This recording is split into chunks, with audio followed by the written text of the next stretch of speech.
Muchas gracias, señora presidenta.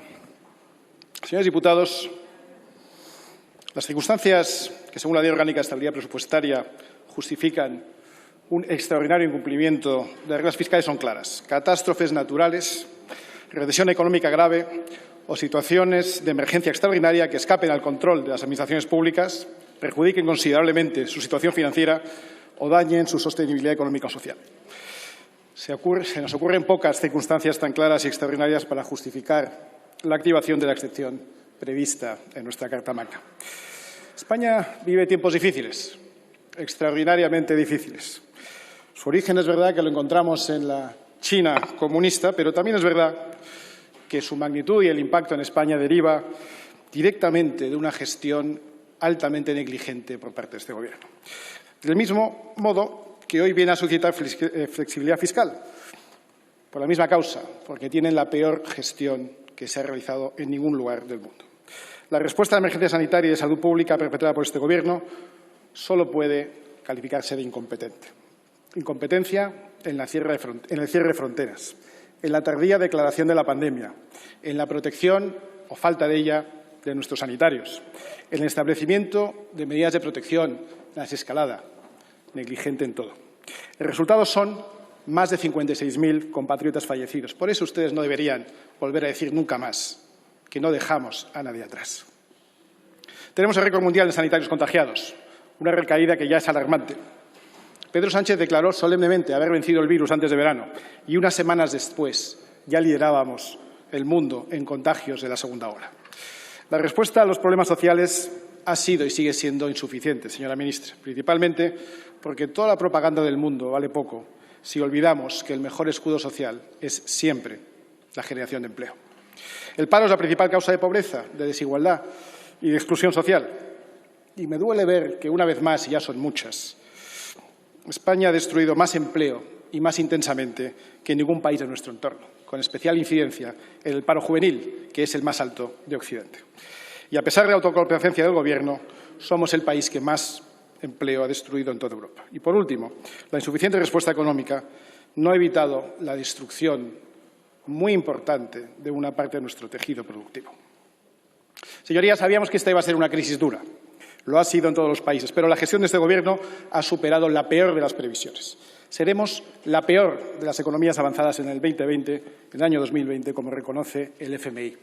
Les recomiendo que miren la publicación de hoy del Financial Times del cuadro, donde se descubre que España es no solo el país que peor ha gestionado la pandemia, sino también el país que peor ha gestionado la economía. Señorías, durante muchos años los españoles han estado trabajando para el Estado. Han dedicado muchos meses de su trabajo anual únicamente a pagar impuestos. Es justo que ahora, cuando a causa de la pandemia y una gestión negligente no pueden trabajar, el Estado les devuelve ese esfuerzo. Pero mientras la recuperación no sea una realidad, el Estado tiene que continuar apoyando a las familias y el tejido productivo para evitar que los daños coyunturales de hoy se conviertan en daños estructurales y permanentes. Es necesario mantener medidas expansivas de emergencia, qué duda cabe, pero nos encontramos ante una disyuntiva difícil. ¿Es responsable permitir que un Gobierno con estas credenciales pueda incrementar el gasto a su antojo? Claramente no. Hay que limitarlo. Por eso, la dispensa que hoy otorga esta Cámara para no cumplir con las reglas fiscales no puede entenderse como un cheque en blanco. Y por eso, desde Vox, nos abstendremos de dispensárselo, porque no nos fiamos de ustedes. Señora ministra, nos jugamos mucho. El punto de partida ya no era bueno. Los sucesivos gobiernos del Partido Socialista y del Partido Popular, primero, dispararon la deuda pública hasta niveles inadmisibles. Después, en los años de crecimiento económico, perdieron la gran oportunidad de aminorar el peso de deuda pública sobre el Producto Interior Bruto, manteniendo ese nivel por encima del 100% durante los años sucesivos. Y ahora nos situamos en una situación de vulnerabilidad de cara al futuro, como señaló hace unos días el gobernador del Banco de España. La IREF estima para este ejercicio una horquilla de déficit que podría alcanzar el 14,4% del Producto Interior Bruto en el escenario más adverso. Eso nos conduciría a un incremento de la deuda hasta nada menos que el 123% del Producto Interior Bruto. Ya sé que a ustedes eso no les dice gran cosa. Hay que aprender un poco más de matemáticas y de economía.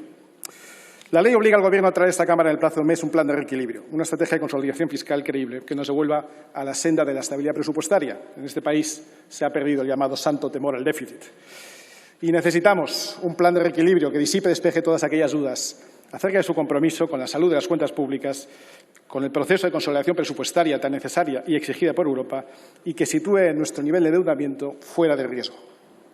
Señora ministra, por el camino que vamos, por la senda que ustedes nos llevan, España está en serio riesgo de impago de la deuda. Estamos en serio riesgo de insolvencia, de quiebra, de default, no sé cómo decírselo. Estamos a punto de llevar a España en el año 2021 al absoluto desastre. Y por eso, en Vox tenemos serias dudas acerca de su capacidad de gestión de esta situación. Se la voy a sistematizar muy rápidamente. En primer lugar, dudamos de su determinación para corregir el incremento del gasto público superfluo. Hay una cosa clara, o recortamos el gasto de los políticos o acabaremos recortando a los españoles. Eso es indudable. Y ustedes parece que ya lo han elegido. Y lo que es peor, parece no están dispuestos a rectificar. Su gobierno es el más grande de la democracia, el que cuenta con más ministros, más secretarios de Estado, más directores generales, más asesores, el que acumula más gasto político. Sí, señora ministra, es una auténtica fiesta del gasto, pero además es una fiesta socialista, o sea, de las más caras.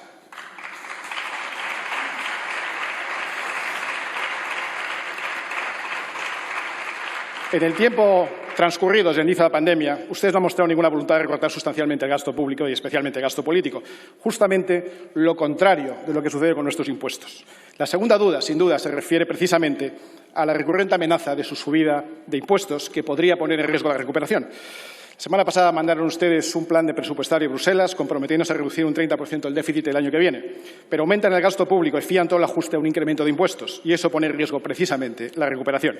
Señora ministra, usted me negó hasta 4 veces en esta sala la subida de impuestos. Ahora ya sabemos el hachazo fiscal que trae usted, más IVA, más impuesto al diésel, tasa Tobin, tasa Google. Hoy ha hablado usted de tasa o de impuestos a los plásticos, a los residuos, a las bebidas azucaradas, esa que debe ser para ricos, ¿no? Porque la clase media no va a pagar más impuestos con ustedes. Y lo que nos queda. Tercero, nos surgen serias dudas acerca de la posibilidad, a falta de su aprobación definitiva, de diseñar inversiones y reformas presentables por importe de 27.000 millones de euros, como es necesario para recibir los fondos europeos. A eso, a España siempre se le ha llamado vender la piel del oso antes de cazarlo. Cuarto, vemos poca voluntad de cazar ese oso. Precisamente, el Fondo de Recuperación está vinculado a la implementación de una agenda de reformas. Ustedes no parecen querer ir por ese camino. Y, por último, señoría, en España hace falta hacer inversiones para atraer inversores y no ahuyentarlos, que es lo que ustedes hacen. Para emprender, no para resignarse a ir tirando. Para crear empleo, no para sembrar dudas en quienes piensan contratar. Y para fomentar la creación de riqueza, no para fomentar la dependencia del Estado. Ustedes van por el camino opuesto. Por eso, nuestra quinta duda y última, siguen siendo ustedes. Ustedes mantienen a un vicepresidente que durante la última crisis abogaba por incumplir nuestros compromisos, impagar la deuda y salir del euro. Y eso es un torpedo en la línea de flotación de nuestra credibilidad. Señorías, señores del Gobierno, España no se puede permitir un default, no se puede permitir una quiebra. Es el camino por el que ustedes nos llevan. Traigan un plan de reequilibrio que disipe todas esas dudas. Señor Espinosa o mejor, de los Monteros, tiene que terminar, por favor. Mañana en la moción de censura se lo volveremos a recordar. Muchas gracias. Muchas gracias, señor Espinosa de los Monteros.